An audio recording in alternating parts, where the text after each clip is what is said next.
Boa noite, queridos amigos, irmãos. Estamos mais uma vez reunidos aqui no canal da União das Sociedades Espíritas do Estado de São Paulo, a Intermunicipal de Jales, aqui do Noroeste Paulista. Com alegria de estarmos juntos mais uma vez nesse clima natalino, né? Estamos aí já há 2 dias praticamente do Natal. Estamos próximos aí para comemorar mais um momento onde nós refletimos sobre a vinda de Jesus ao nosso mundo, né? E onde temos a oportunidade também de recordar suas lições. É uma alegria estarmos juntos mais uma vez. Sejam todos bem-vindos. Hoje estamos eu, o Ike e o Max aqui na tela, hoje para a nossa roda de conversa, e os irmãos são aí o quarto elemento da sala. Se desejarem, poderão fazer a interação conosco, enviando suas mensagens, perguntas se houverem, e a gente vai conversando aqui nesse momento. Então, nós vamos dar início à nossa atividade, pedindo então aí, primeiramente, a apresentação aí do nosso amigo Ike, né? O Ike aqui ele é dirigente aqui da USE Intermunicipal e também da USE Regional, da área de tecnologia. Seja bem-vindo, Ike, boa noite. Boa noite, Davi, boa noite, Max, boa noite a quem está nos assistindo, quem vai nos assistir ainda. É uma alegria para mim, uma satisfação estar aqui com vocês e espero aprender muito aqui com vocês no dia de hoje. Boa noite, amigas e amigos, boa noite, Ike, Davi, pessoal que está nos vendo, que nos verão. Sejamos todos muito bem-vindos para uma oportunidade magistral que é estudar Evangelho e da forma como está sendo feito aqui, pontualmente, de modo que podemos examinar mais detidamente os assuntos que nos aprazem. Boa noite, Max. Seja bem-vindo mais uma vez. O Max é colaborador da FEB, né? Está conosco aqui. Mais uma vez, ele já esteve algumas vezes conosco nesse canal. É um prazer recebê-lo mais uma vez também. Então, nós vamos agora iniciar a atividade. Vou solicitar aí ao Ike que faça a prece de abertura, para a gente começar a nossa conversa, o nosso bate-papo, com o clima da prece, né, da oração, que esse momento pede a todos nós. Então vamos ouvir a prece. Querido Mestre Jesus, nunca é demais agradecermos a oportunidade da vida e a oportunidade do aprendizado, do estudo da doutrina espírita. Que possamos aqui, nesses 50 a 60 minutos que passamos juntos, refletirmos mais sobre seus ensinamentos, que há mais de 2000 anos ainda insistimos em não seguir ou em não entender na sua essência. Que possamos, Mestre, ter olhos de ver e ouvidos de ouvir, e também sentirmos no nosso coração, para que as ações do Evangelho sejam presentes em nosso mundo e em nossas vidas. Que assim seja, graças a Deus. E assim seja. E assim começamos a nossa roda de conversa da noite de hoje, né? Esse clima natalino. O Ike colocou aí na tela já alguns motivos natalinos, né? Para a gente se divertir um pouquinho. É um momento realmente de alegria, né? O Natal é um momento que remete a todos nós, né? Na humanidade, a essa oportunidade de nos sentirmos acolhidos por Jesus, pelo seu aniversário, mesmo que, como muitos discutem, possa não ter sido nessa época, mas comemoramos a sua vinda, não importa a data que foi, e que é para todos nós um grande evento, porque nós comemoramos o aniversário do nosso mestre, o maior espírito que já esteve conosco, que é o nosso guia, é o guia e o modelo da humanidade, como nos disseram os espíritos venerandos. Está lá no Livro dos Espíritos. Então, que a gente aproveite bem esse período, esses momentos, para confraternizar, mas não só para isso, né? Sobretudo para orar em gratidão. Vamos deixar os petitórios, né, desse período, e vamos fazer a nossa prece de gratidão. Gratidão a Ele, a esse Mestre, a esse Senhor, que se dignou vir até nós para tornar as nossas vidas melhor, para nos fazer feliz, como Ele disse, como Ele nos ensinou, através do seu amor. E nós vamos dar sequência, né, ao estudo de O Evangelho segundo o Espiritismo, que nós estamos fazendo de maneira realmente, né, sequenciada. Eu tenho aqui uma edição da FEB, uma edição bonita, né, uma edição de uma encadernação especial, e nós estamos acompanhando os capítulos, estamos no capítulo 13, 13º, não saiba a vossa mão esquerda o que dê a vossa mão direita. Olha só, ainda a nossa amiga do grupo lá da Casa de Madô fez a palestra ontem sobre esse tema também, e nós estamos justamente nas instruções dos Espíritos, que fala da beneficência. Olha que matéria sublime, né? Aprender sobre a beneficência, sobre a caridade no seu sentido amoroso, né? Terno e doce. Nós estamos mais propriamente no item 16, aqui acompanhando o texto com as instruções dos Espíritos, né? Esse texto que é de João de Bordeaux, de 1861. Então está aqui essa mensagem para a gente ler e conversar. Eu gostaria de iniciar com o Bax, né? De começar a sua leitura, já no primeiro parágrafo, e já os seus comentários, a gente vai seguindo aqui com a participação de todos. Com alegria. Esse capítulo, a beneficência, né, esse item, a beneficência, começou no item 11, e nós já estamos agora no 16. E nesse item nós vamos ouvir: a mulher rica, venturosa, que não precisa empregar o tempo nos trabalhos de sua casa, não poderá consagrar algumas horas a trabalhos úteis aos seus semelhantes? Compre, com o que lhe sobre dos prazeres, agasalhos para o desgraçado que tiritita de frio. Confeccione, com suas mãos delicadas, roupas grosseiras, mas quentes. Auxilie uma mãe a cobrir o filho que vai nascer. Se, por isso, seu filho ficar com algumas rendas de menos, o do pobre terá mais do que com que se aqueça. Trabalhar para os pobres é trabalhar na vinha do Senhor. Veja que nós vamos ver aqui que nos próximos parágrafos ele vai colocar situações de pessoas em posições sociais diferentes, né? Nós estamos começando aqui uma imagem de uma pessoa rica, em que ele convida, né? Faz uma provocação, né? Para que ela possa utilizar um pouco do seu tempo e dos seus recursos em benefício dos que estão necessitados. E ele termina dizendo que trabalhar para os pobres é trabalhar na vinha do Senhor. Ou seja, Jesus diz que não veio para os ricos, né? Jesus não veio para os doutos, Jesus veio para os pecadores, para os que estão em condição vamos dizer assim, de marginalização social, né? Condições em que a gente percebe que o fato de Jesus vir para eles significa que são eles que estão nessa fase difícil das vidas, que são os proponentes, em termos espirituais, a receberem a mensagem do Senhor com mais qualidade, com mais profundidade. Por quê? Porque necessitados de paz, essas pessoas nessa situação, como qualquer um de nós em situação de dor, nós somos mais proponentes a receber esses ensinos profundos que tocam no espírito. Do outro lado, as pessoas que têm um pouco de tempo, né? Pode ser uma mulher rica, pode ser qualquer um de nós, que poderia sair um pouquinho de si, né, dos seus interesses, e com o pouco que lhe sobra, não precisa, não suscita nem a fazer muito, né? Com o que sobra, levar aos que faltam menos, né? Que falta o necessário, que falta aquilo que seria para nós o excesso. Aliás, André Luiz tem uma frase que diz assim: o nosso excesso cria a necessidade do nosso semelhante. Ou seja, toda vez que nós temos demais, alguém tem de menos. Então, se a gente tem algo sobrando que possa ser compartilhado, façamos isso, porque nesses tempos em que a abundância dos recursos materiais para quem tem posses é uma coisa plausível, para muitos que estão em condição degradante, condição de desespero,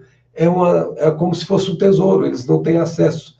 a gente fala pelas experiências próprias, né? A gente percebe a alegria dessas pessoas que não têm acesso a esse mínimo, que quando recebem isso, é como se fosse um presente dos céus, e de fato é por vias terrenas. Então, assim, gente, o que nós estamos sendo suscitados aqui por esse benfeitor é que nós tenhamos esse cuidado de sair um pouco do nosso mundo íntimo, da nossa própria realidade, e cuidar um pouco da realidade daqueles que padecem um pouco mais do que nós.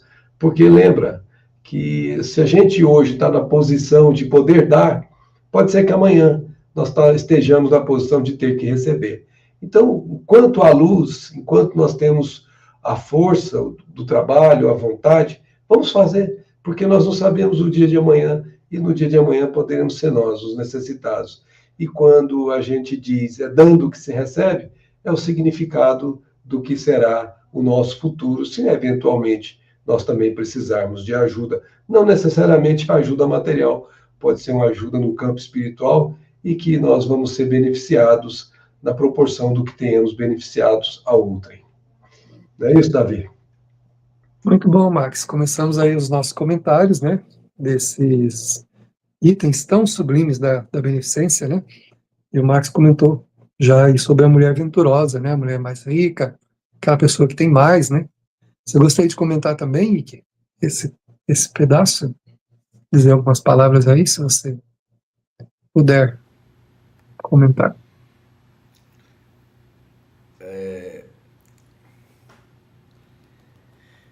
Eu sempre fico pensativo quando eu leio essa parte, né?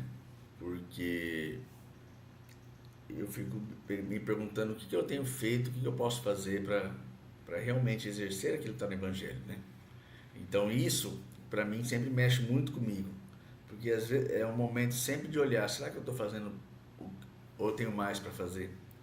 E eu chego à conclusão que eu sempre tenho mais para fazer. E é muito infeliz, assim, separar por partes, né, como o Max fez, porque todo mundo tem uma condição de doar, todo mundo tem a condição de fazer alguma coisa. Então Jesus vem aqui e coloca a mulher rica, a operária e outras situações econômicas, né? Então, assim, lembrar que isso, primeiramente, é para mim, né? Eu tenho condição de fazer, nós temos condição de fazer. E por que não pensarmos em fazermos para que termos um mundo diferente, né? Esse é o princípio que a gente acredita hoje. Pois é, né? E o que eu acho aqui de interessante, né, foi exatamente por onde o Max começou também, né? Trabalhar para os pobres, né? Trabalhar na vinha do Senhor. Eu já ouvi gente dizer assim, né? Pessoas dizerem lá, na atividade de assistência que a gente tem, uma pessoa diz assim, vocês ficam aí trabalhando para essa gente, né? Para esse tipo de pessoa aí e tal, né? Deviam cuidar da vossa vida, né? Procurar progredir, usar esse tempo para conquistar mais coisas, né? Mas nós, que somos cristãos, temos um pensamento diferente, né? Como é que eu posso construir o meu bem-estar em cima da desgraça do outro, né? Ou seja, eu egoisticamente me preocupo só comigo, enquanto que o outro passa necessidade, sendo ele o meu irmão, porque o cristão tem o outro como seu irmão. É assim que Jesus ensinou a gente se ver. Se nós somos irmãos, eu não posso me manter feliz e bem, sabendo que eu não estou fazendo nada para minorar, para diminuir a dificuldade do meu semelhante. Então, por isso que ele fala, quem trabalha para os pobres, trabalha na vinha do Senhor. Onde é a vinha do Senhor? O próprio coração. O Espírito trabalha os seus valores íntimos, quando trabalha pelos seus irmãos. Se torna melhor, que é o objetivo da nossa vinda à Terra e é o objetivo do cristão, né? Jesus disse ao doutor da lei, né? Ama e viverás. Então, se a gente ama, tem vida. Se a gente não ama, a gente está, como Jesus falou, estamos mortos e deixa que os mortos enterrem seus mortos. O fato de a gente estar respirando, cumprindo funções orgânicas, não quer dizer que sejamos vivos, né? Estamos espiritualmente vegetando, né? Na verdade, estamos em coma espiritual. Então, para a gente acordar desse coma, retomar a vida, é importante que a gente reveja os valores do Evangelho. E esses valores são os do amor ao próximo, não tem outra regra, né? São os do amor ao próximo. Então, quem trabalha pelo semelhante trabalha no próprio coração, angariando valores, recursos para a própria alma, para que a felicidade verdadeiramente se instale no coração de todos nós, né? Nós queremos uma humanidade melhor, mas não queremos que haja uma mágica, né? Que haja um estalo de dedo e tudo amanheça modificado, melhorado, quando em verdade é nós que nos melhoramos e ajudamos o semelhante a melhorar e a humanidade vai se melhorando. Teremos um mundo melhor. Então, a mudança, como dizia o Gandhi e outros pensadores, ela acontece de dentro para fora. Joana de Anjos fala isso também. Nossa vida, ela acontece de dentro para fora, não é de fora para dentro. Não adianta muito eu juntar coisas egoisticamente, achando que eu vou ter um bem-estar. Eu posso ter até bem-estar material, mas não emocional, espiritual. Que a indiferença, ela nos apodrece, ela nos deteriora por dentro. Enquanto que o amor, trabalho, né, pelo bem, vai nos oxigenando, vai fazendo essa água íntima se manter oxigenada, viva, né? E a gente poder, então, fazer alguma coisa. Então, seguindo aqui, eu vou pedir para o Ike ler o próximo parágrafo, fazer os seus comentários, e a gente vai seguindo aqui. Se os irmãos desejarem participar conosco, né? Se alguém quiser contar uma experiência de algo que prazerosamente lhe deu bem-estar, né? Dentro do campo da caridade, do amor ao próximo, e nesse sentido do bem, nós poderemos depois colocar aqui para compartilhar com os amigos. E tu, pobre operária, que não tens supérfluo, mas que, cheia de amor aos teus irmãos, também queres dar do pouco com que contas. Dá algumas horas do teu dia, do teu tempo único, do teu tempo, o único tesouro que possuis. Faze alguns desses trabalhos elegantes que tentam os felizes. Vende o produto dos teus serões e poderás igualmente oferecer aos teus irmãos a tua parte de auxílios. Terás, talvez, algumas fitas de menos. Darás, porém, calçado a um que anda descalço. Então, assim, ele compara desde a mulher rica, aventurosa, né, até a pobre operária, que se ela não pode dar do supérfluo, como deu a rica, ela pode dar do seu tempo, da sua dedicação, do seu momento. E lembrando sempre que cada um está numa condição espiritual diferente do outro, né, da evolução. Então, assim, nós só podemos dar o que nós temos para dar. Então, se eu posso dar meu tempo, se eu posso dar o dinheiro, que eu faça isso com um sentimento de amor, um sentimento de... Claro que no início é treino, né? A gente faz mecanicamente para treinar, até a gente aprender a fazer isso com leveza, com amor e querendo ver o próximo bem, né? Então, assim, essa transformação, esse trabalho, essa vinha do Senhor, a gente pode falar que é a nossa vinha, é a vinha do nosso ser, a nossa evolução, porque estender a mão vai muito além de oferecer aquilo que a gente... Estender a mão é olhar com mais carinho, é acolher, é amparar, é abraçar, é oferecer aquilo que o outro não tem, e não tem nem dignidade para olhar para a gente e pedir. Muito bom. Max, você gostaria de comentar também? Esse da operária? Essa questão de posição social não diz absolutamente nada sobre a verdadeira caridade, né? Porque a caridade, ela está dentro da criatura, ela tem que sair de dentro dela com os recursos que lhe foram providos, né? Então, por exemplo, um operário, uma pessoa que consegue fazer alguma atividade, que tem uma profissão, ele pode ajudar uma dessas pessoas que estão carentes a também a ter uma profissão e se dignizar por si mesma, sem necessariamente dar coisas físicas, mas pode dar o bem mais precioso, que é a capacidade de trabalho com a sua própria experiência, passando para aquele outro, sem oferir nenhum recurso com isso, pelo simples prazer de servir, pelo simples prazer de estar ajudando alguém a tornar-se digno da sua própria vida. Na verdade, dar coisas é uma etapa, né? Nós temos que tomar cuidado com isso, porque senão vira o tal do assistencialismo puro, né? Nós temos que pensar na promoção. A promoção social, ela se faz com a dignificação das criaturas que recebem no primeiro momento. No primeiro momento, ela, considerando uma criatura normal, que não tenha nenhum impedimento físico, que não tenha a questão da senilidade, então, considerando isso, essa pessoa às vezes está aguardando uma oportunidade de trabalho que não chega. E você, conhecendo a realidade dela, ela às vezes tem até categoria para trabalhar, mas não surge a oposição. E você vai lá ser aquela ponte entre ele e uma determinada posição em que ele possa se colocar e aí voltar a se dignificar. E esse que estava na posição de pedir passa a estar na posição de poder dar também. Então é muito importante a gente lembrar que o bem mais precioso é a pessoa conseguir o seu próprio sustento com o seu próprio esforço, né, com a sua própria condição. E isso faz muita diferença até no próprio íntimo da pessoa, dela se sentir alguém na vida que tenha respeito, que tenha a consideração dos demais da sociedade.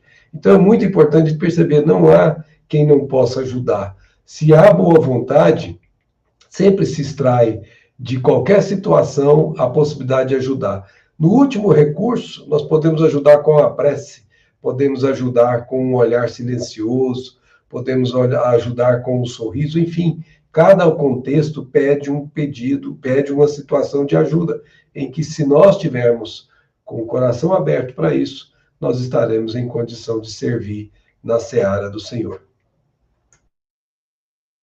Pois é, Max. As pessoas, né, que mais fizeram pela humanidade, assim, lógico que tem muitas pessoas que têm muito dinheiro, fazem muitas coisas boas, mas aí, né, embora seja um bom emprego da fortuna, esse, né, que é o emprego, você gerar emprego, né, você gerar recursos para os outros sobreviverem, né, há muita gente digna que faz isso, usa o seu dinheiro para criar empresas, criar negócios, que vão dando oportunidade de trabalho para os demais, né.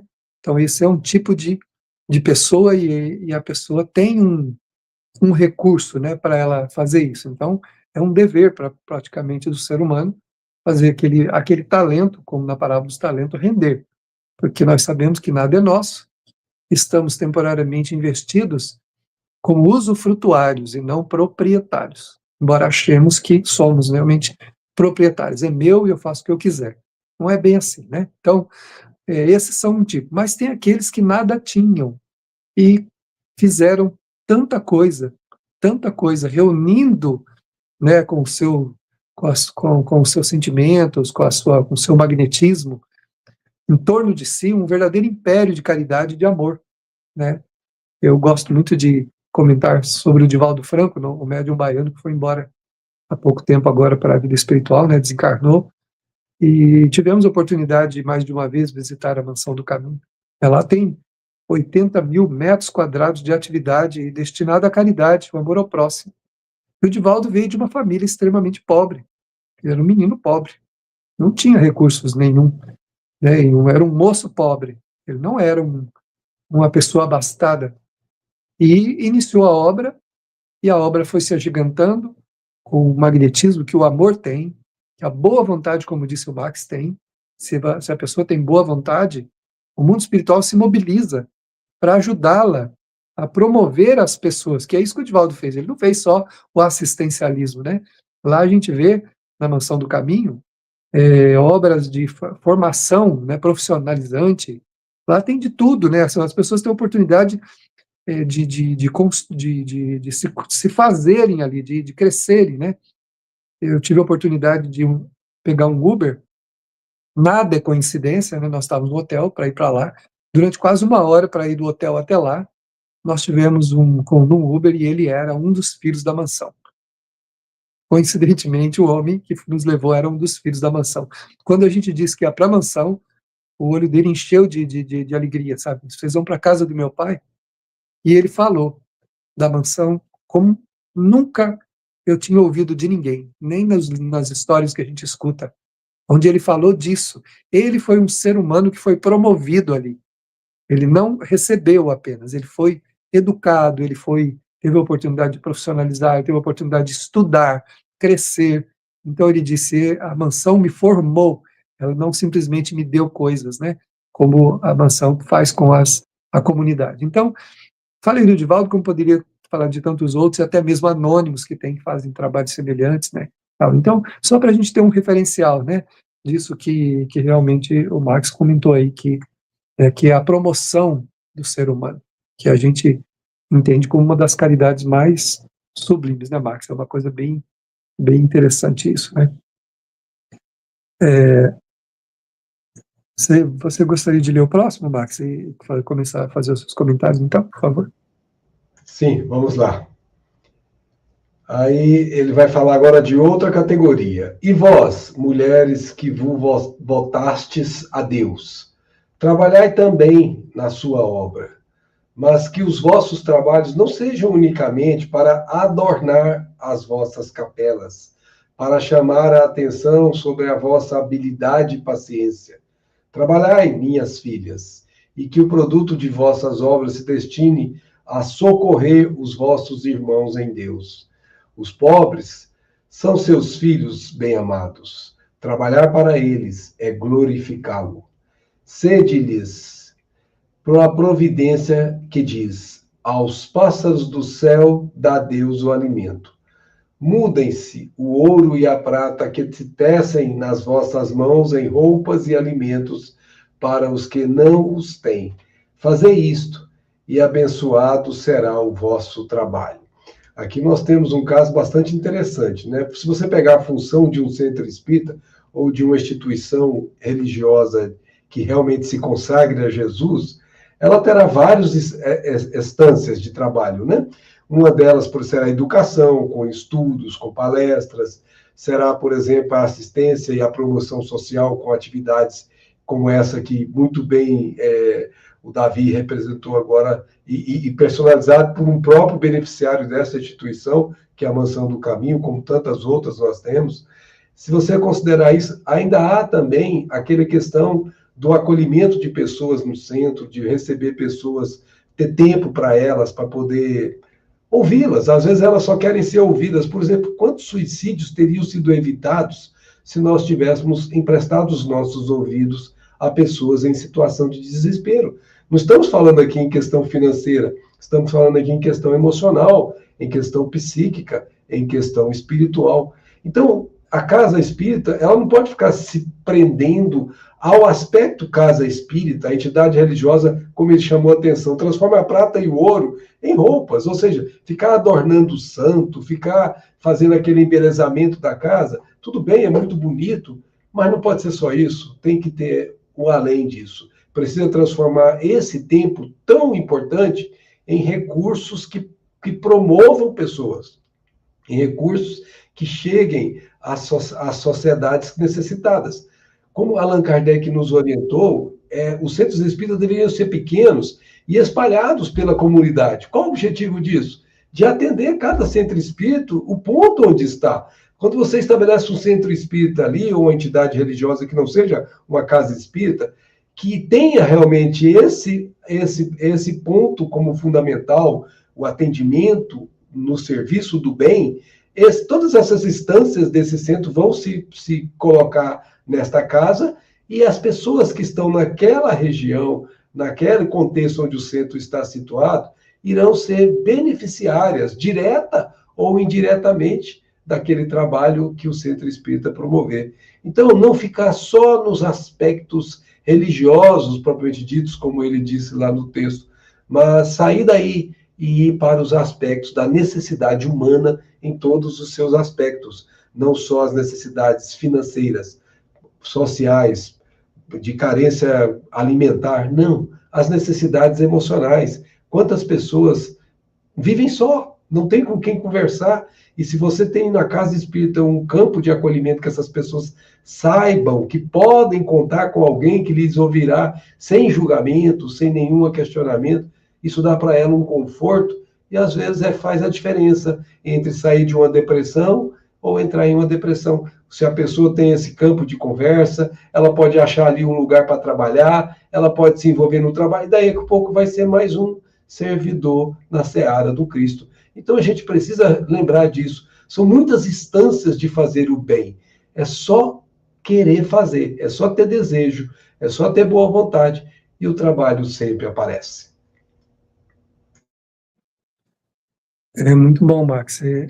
A gente, a gente vai aprendendo, né, com o Evangelho, quão longe vai o entendimento, né, dos textos que vão nos ensinando, que o Kardec desejou que nós aprendêssemos, os Espíritos colocaram aqui as suas mensagens para despertar em nós algum interesse, alguma atenção sobre aquilo que a gente precisa desenvolver, né. Então, ele, como bem o Max colocou aqui, né, deixa eu ler aqui que o Leonardo Costa, nosso amigo lá do Rio de Janeiro, está colocando aqui, ó, tive a oportunidade de auxílio nas reuniões do grupo que participei no Rio de Janeiro. A troca que experimentava nesse grupo era muito boa. Magnetismo no bem. É isso aí, Leonardo. O bem faz bem, né? A gente troca, a gente se sente reconfortado, né? E com a consciência mais leve, mais tranquila de ter feito, mesmo que pouco, alguma coisa pelo próximo, né? Muito bom. Então, aqui ele coloca, e a gente aprende também, como o Max colocou, que as nossas casas religiosas, seja lá quais forem, precisam ser centros de acolhimento, né? Não apenas lugares de oração. Porque orar, a gente pode orar em qualquer lugar. Nós nem precisaríamos de templo para orar. Poderíamos orar nas nossas casas, embaixo das árvores, né? Jesus disse ao homem que queria segui-lo, né? As, as raposas têm suas tocas, os pássaros têm seus ninhos. O filho do homem não tem uma pedra para reclinar a cabeça. Ou seja, ele não tinha templo. Jesus não pregava no seu templo. Em algum templo, às vezes ele fez alguma pregação, mas ele não, para dar alguma lição, mas não era a finalidade. Ele pregava onde ele ia. Nós, para nossa conveniência, construímos os templos. Né? Fundamos as religiões e construímos os templos. Porém, né, o bem e o amor que o centro, que a religião pode dar, tem que extrapolar as paredes, né? A questão do templo precisa realmente ir para o ser humano, né? Para a criatura que procura, né? Quantas pessoas procuram o centro espírita por N finalidades, né? E elas precisam encontrar ali aquilo que o espiritismo é para todos nós, o consolador, né? Precisam encontrar ali, né? Como a mãe que perdeu o seu filho para a desencarnação, né? Não perdeu, mas para ela ele perdeu, porque ele não está mais ali, ela não está vendo mais ele, então ela tem dor de alma pela separação. E ela chega no centro e ela espera o quê? Compreender isso, esse momento, essa separação, receber um consolo, um abraço, um acolhimento, né? O outro chega faminto, esperando encontrar ali um alimento, alguma coisa, né?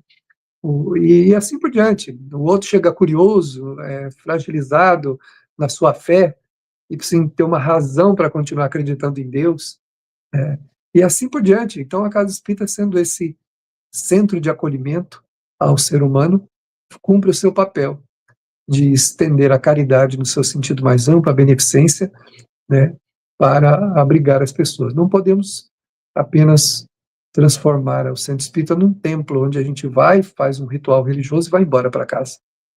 Isso não, nós não cumprimos a função que o espiritismo nos delega fazendo isso, né? Ike, você gostaria de comentar alguma coisa desse trecho?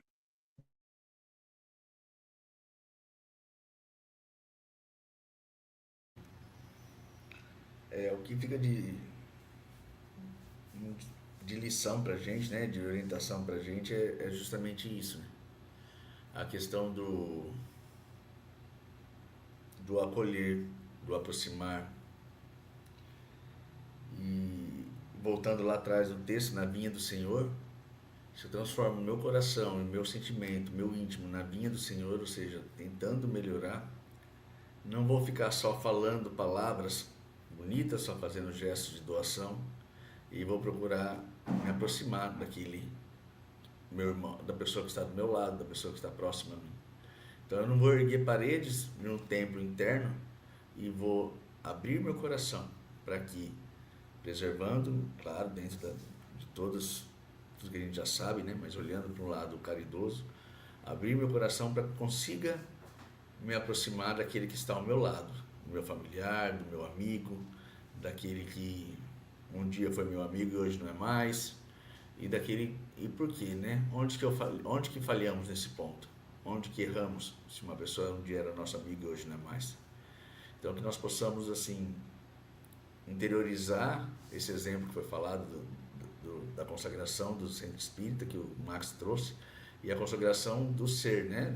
Nossa consagração, ou seja, se eu consagro Jesus, se eu vou atrás de seus ensinamentos, como que eu coloco ele no meu dia a dia?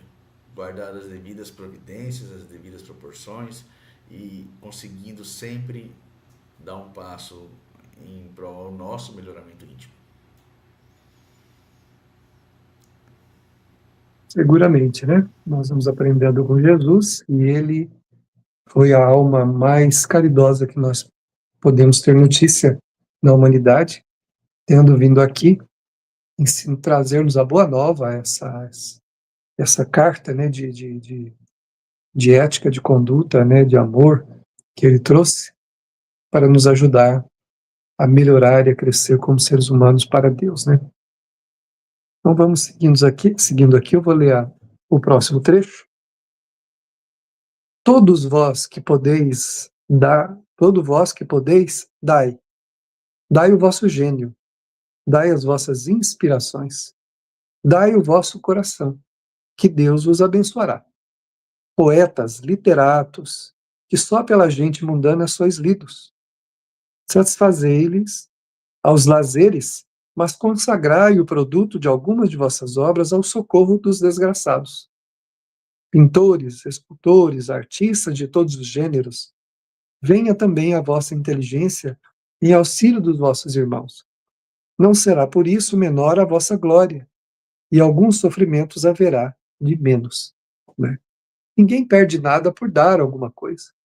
Pelo contrário, como nós compreendemos, né, tudo vem de Deus. Né? O Emmanuel, numa mensagem sublime, ele encerra um texto dizendo assim: todas as bênçãos vêm de Deus. Então tudo é concessão divina. Até o uso da nossa inteligência é a concessão divina. Deus permite que nós tenhamos condições de usufruir da própria inteligência. Quando nos abre as portas da existência, com as múltiplas conquistas que a gente já fez, né, na arte, em todas as áreas aí da ciência, em todos os lugares que a gente pode agir, de maneira que, além do cumprimento do nosso dever em relação à nossa sobrevivência e também de compartilhar ali aquele ensinamento com a humanidade, nós também temos um dever para aqueles que nada podem, nada têm, nada são. Né? São nossos irmãos, mais uma vez falando, né? São chamados infelizes ou desgraçados, como ele coloca aqui, nessa tradução, né? E ele diz assim: todos vós que podeis produzir, dai. Por que podeis? Porque tem gente que não pode produzir praticamente nada materialmente falando, né? Então, esse, tal como foi dito aqui já também, pode fazer uma prece, pode pensar na outra pessoa, pode desejar o bem dela, a felicidade dela, mas ele não pode dar nada materialmente porque sequer consegue prover a própria sobrevivência. Mas todo mundo que pode produzir tem alguma coisa para dar. Né? Então, e principalmente ele fala aqui, dar o próprio coração, né? Essa é uma coisa que a gente não tem essa disposição, né? Muitas vezes até coisas materiais a gente dá, mas o coração não dá. Né? A gente até dá coisa material para o outro, né? Mas não desculpa, não dá o perdão, não tem tolerância, não tem paciência, não tem resignação, não tem nada. Na convivência é um desastre. É aquela pessoa que atropela todas as possibilidades aí da convivência, né? Então, é preciso que, além das coisas materiais, a gente dê também o próprio coração, que é os bons sentimentos, né? Tratar o outro com compaixão, com misericórdia, com piedade, com tolerância, com paciência, com acolhimento. Às vezes não precisa dizer nada, né? De repente a pessoa está sofrida, transtornada, um abraço, né? E um silêncio junto com ela, muitas vezes tem um valor de um verdadeiro tesouro, né? Então a gente precisa isso. Ele coloca aqui então, né? Deixa eu localizar aqui, eu perdi aqui, tá? Todos vós podeis dar, né? Dai o vosso gênio, dai das vossas inspirações, dai o vosso coração. Essa aqui, para mim, é a parte mais difícil da parte de dar, né? que você acha, Max? Você não acha também que essa é a parte mais difícil? Dar o próprio coração? Nós precisamos lembrar, né, Davi, que existem estágios de evolução em que inicialmente a gente faz a caridade, vamos dizer assim, como se fosse um movimento de troca. A gente acha que fazendo a caridade a gente vai ter algo em troca. Esse é o primeiro momento de muitos de nós. Então, isso não tem problema, porque tem pior do que esses, tem aqueles que não fazem nada. E pior do que esses ainda, tem aqueles que não fazem o mal. Então, são degraus. Já não fazer o mal já é um avanço, mas fazer, mesmo esperando alguma coisa em troca, é um avanço em relação a quem não faz nada. Mas fazer de forma espontânea, fazer o bem pelo bem, como dizemos frequentemente, já é um estágio de compreensão em que o sentimento participa naquela movimentação humana. Já não é mais a razão sozinha trabalhando. Há uma conexão entre o sentimento e a razão, de modo que você faz não porque você sabe que tem que fazer, você faz porque você sente que é necessário fazer, ou seja, transcende aquela lógica do raciocínio puro.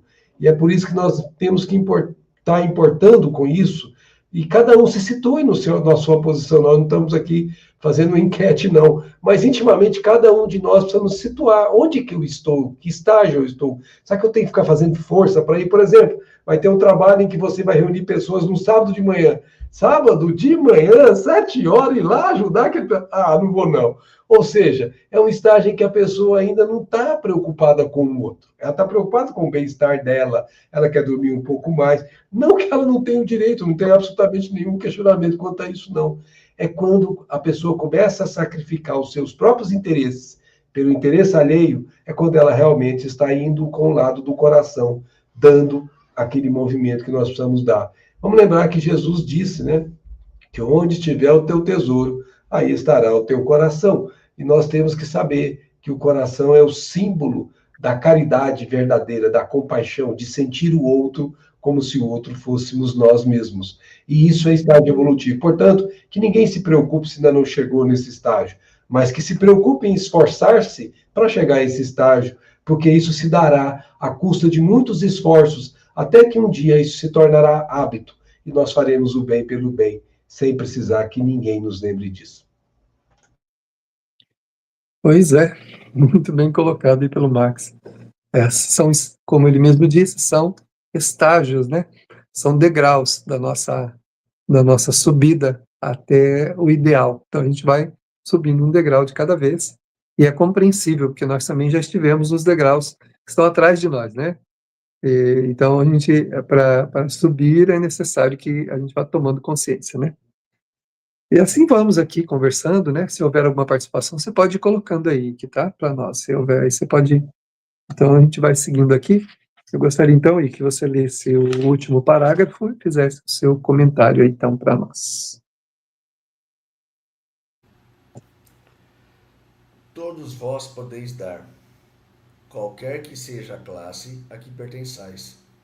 De alguma coisa dispondes que podeis dividir. Seja o que for que Deus vos haja otorgado, uma parte do que ele vos deu, deveis àquele que carece do necessário. Porquanto, em seu lugar, muito gostaríeis que outro dividisse convosco. Os vossos tesouros da terra serão um pouco menores, contudo, os vossos tesouros do céu ficarão acrescidos. Lá colhereis pelo cêntuplo o que houver de semeado em benefício neste mundo. Vem fechar tudo aquilo que a gente falou até agora, né? Não importa, aqui fala em classe, né? Que pertence. Não importa, vamos falar classe, vamos falar, não importa que estágio evolutivo também estamos. O importa é que todos podemos fazer alguma coisa. Então, assim, que tenhamos essa consciência, esse querer fazer, querer ir evoluindo, né? Como bem disse o Max, não é ficar esperando. Faça no seu tempo, no seu momento. Ou seja, dê o primeiro passo para que você comece, para que possamos começar a interiorizar o bem que faz bem dentro da gente. Então, assim, e lembrando que tudo que é aquilo que Deus nos deu não é nosso, Ele nos empresta temporariamente, né? Até o nosso corpo. Então, se aquilo que tem na vida hoje não é nosso, por que nós não podemos dividir um pouco com o nosso irmão? Porque hoje, como diz o texto, se eu diminuo o que eu tenho, eu vou recolher muito mais lá. E claro que isso não é no céu, claro que isso não é uma troca, é simplesmente uma consequência de uma mudança interna de nossos hábitos, do nosso sentimento, do nosso sentir internamente, e uma evolução do nosso espírito, e é isso que nós vamos recolher lá no plano espiritual, e não apenas riquezas, outras coisas como outras religiões prometem. Nós vamos recolher o bem-estar íntimo, bem-estar, e não vou nem falar, vou usar um termo aqui, mas não é o termo que eu queria usar, vou corrigir, é uma elevação espiritual mesmo, né, Davi? Pois é. Todo aquele que pensa no próximo, né, ele se eleva, né? Está no Evangelho isso também, né? E a pessoa caridosa, amorosa, diz o próprio Evangelho segundo o Espiritismo, quando ela desencarna, antes que o corpo desça, né, à sepultura, antes dos estertores finais do corpo, ela já está nas regiões elevadas, desprendida, completamente livre já da matéria, né? Mas isso não é a característica do egoísta, né? Daquele que nada faz, daquele que se prende à matéria como se tudo fosse dele, e aí só a ele pertencesse. E engraçado que ele, o Espírito João, aqui no penúltimo parágrafo, ele fala assim: todos vós que podeis produzir, dai. Depois aqui ele fala: todos vós podeis dar. Ou seja, então ele vai preparando, né, devagar, para chegar num momento e dizer assim, ó, não tem quem não possa dar, né? Todo mundo pode fazer alguma coisa, pode dar alguma coisa. O que você acha, Max? É isso mesmo, né? A construção dessa mensagem foi muito bem elaborada, né? Ele começou com a mulher rica e foi crescendo, trouxe para a operária, trouxe para alguém que labuta no campo religioso, e aí no final trouxe para qualquer pessoa lá que tenha produção, e no final, como você arrematou muito bem, qualquer pessoa, de qualquer classe social, de qualquer situação que se encontre, pode dar. Como já foi reforçado aqui, pode dar um sorriso, pode dar um pensamento positivo, pode dar um abraço, enfim, as possibilidades de doação são infinitas, basta desejar fazê-lo. E aqui ele ainda deixa muito claro o que Davi já tinha chamado a atenção, né? Nós não somos propriedade de nada. Ele disse aqui, que Deus vos haja outorgado. O que é outorga? É alguém que dá o poder para você, mas o poder não é seu. Te devolve depois, você tem que devolver. Então, te dá aqueles bens, aquela situação que você está exercendo hoje, mas que você terá que prestar conta. Lembremos da parábola do mordomo infiel. Todos nós temos que prestar conta da nossa administração.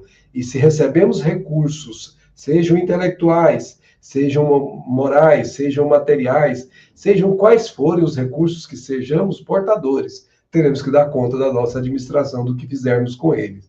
Então é muito importante estarmos atentos, como o Ike em determinado momento colocou. Isso é para mim, será que eu estou fazendo o que eu poderia fazer realmente? Essa é uma pergunta íntima que cada um de nós precisa fazer em seu reduto próprio. É porque essa resposta dirá se nós temos que movimentar-nos além do que estamos movimentando, ou se nós estamos aconchegados à nossa realidade adequada, ao nosso conforto, estamos naquela zona de conforto e costumamos ficar com ouvidos moucos para as dores que às vezes passam do nosso lado, gemidos, dores, imprecações que nós poderíamos interferir com a ajuda de várias espécies. Então, é muito importante a gente lembrar disso. E para não deixar a gente achando que está fazendo isso ao Deus dará, o Espírito João ainda colocou que você perde, aparentemente perde aqui, porque foi outorgado, então você não perdeu, simplesmente trocou de mãos. Você receberá o cêntuplo quando você chegar no mundo espiritual. Ele está te fazendo uma promessa que compensa fazer o bem se você considerar essa análise, porque você vai receber isso, mas não em bens materiais. Você vai receber isso em bens espirituais. E deixa muito claro ele, né? Ele faz uma pergunta que é aquela velha e conhecida frase, que é a famosa regra de ouro, né? Ele diz assim, ele vos deveu aquele que carece necessário. Porquanto, em seu lugar, muitos gostaríeis que outro dividisse convosco. Ou seja, se você estivesse na posição do outro, puxa vida, vendo que você tem, o que você tem, será que você não gostaria que se dividisse? Pensa nisso, a gente tem sempre um pouco mais do que a gente precisa. Eu volto a repetir uma frase de André Luiz, o nosso excesso cria a necessidade do semelhante.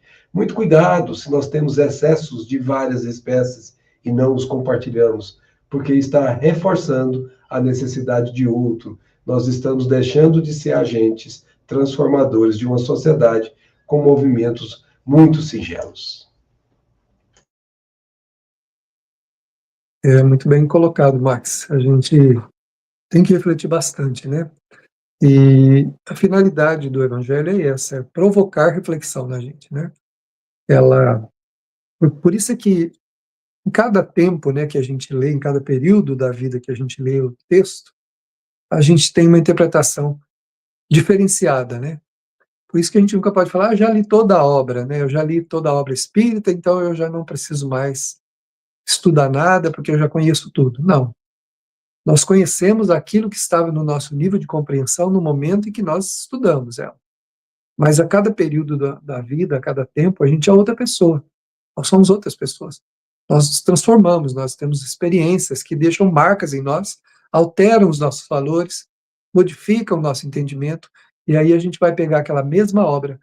Esse dia mesmo uma amiga me disse, nossa, eu fui ler um livro que eu havia lido alguns anos atrás, parece que eu nunca tinha lido esse livro.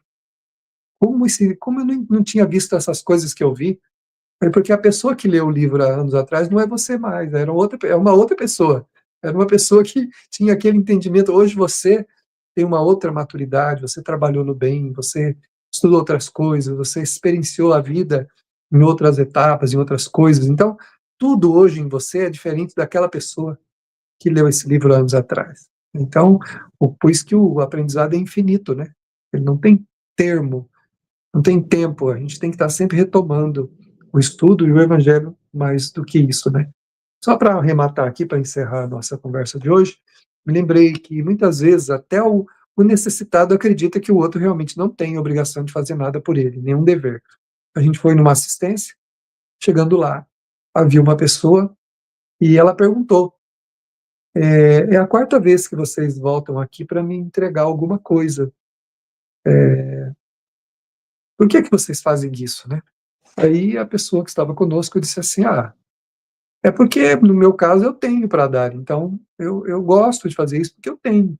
Ela disse assim, você tem, mas é seu, né? Você é uma coisa sua, você divide isso com as pessoas, né? Ou seja, dizendo assim, mas é teu e você vai dividir com os outros, né? Ele disse assim, então, não é meu, é nosso, porque Deus me emprestou, eu estou dividindo um pouquinho daquilo que Ele me emprestou. Aí a pessoa ficou pensativa, assim, mas às vezes até o necessitado acredita que realmente ninguém tem que lhe socorrer, não, que ele nasceu naquela condição e ali ele vai ficar e pronto, né? É o sentimento que ainda gera, que ainda está, né, na nossa intimidade, né, do egoísmo, do orgulho, né, aquela coisa, né, mas a gente vai aprendendo junto e vai crescendo para a nossa elevação. E assim, vamos fechando a nossa roda de conversa de hoje, né, sem nenhuma pretensão de esgotar o assunto, é apenas levantar pontos de pensamento, de reflexão, né? Eu deixo aí, então, para os meus queridos amigos e irmãos, as considerações finais, as despedidas, né? O Ike aí fazendo, depois o Max vai fazer as suas e fazer também a prece de encerramento para nós nesta noite. Ike, suas considerações finais, sua despedida também. Foi um momento muito prazeroso na noite de hoje, onde eu pude aprender muito com todos vocês e fico muito feliz pela oportunidade de estar aqui com vocês. Então, um excelente final de ano para todos e que possamos renovar os nossos votos de trabalho, de amor e de carinho nos nossos corações. Maravilha aí, que realmente aprendizado é o que mais tiramos de todos esses encontros, né? Sempre crescemos uns com os outros e todos juntos crescendo com Jesus. E é exatamente isso que nós precisamos fazer buscar crescer na direção do Mestre, para que nós possamos realmente ser servos fiéis. E vamos então agradecer a Deus, a Jesus, aos nossos benfeitores espirituais, pela bênção desse encontro que nos foi proporcionado, pela oportunidade que tivemos de tratar assuntos de tão elevada nobreza, assuntos que definem a nossa condição espiritual no serviço do bem. Obrigado, Mestre Jesus, pelo seu Evangelho que nos dá o roteiro seguro, a clareza necessária para seguirmos com passos firmes, sem vacilos, na direção do bem, na direção de nosso Pai. Fica conosco, Mestre, fica conosco, benfeitores, suportem-nos as dificuldades para que possamos vencer a nós mesmos. Que assim seja.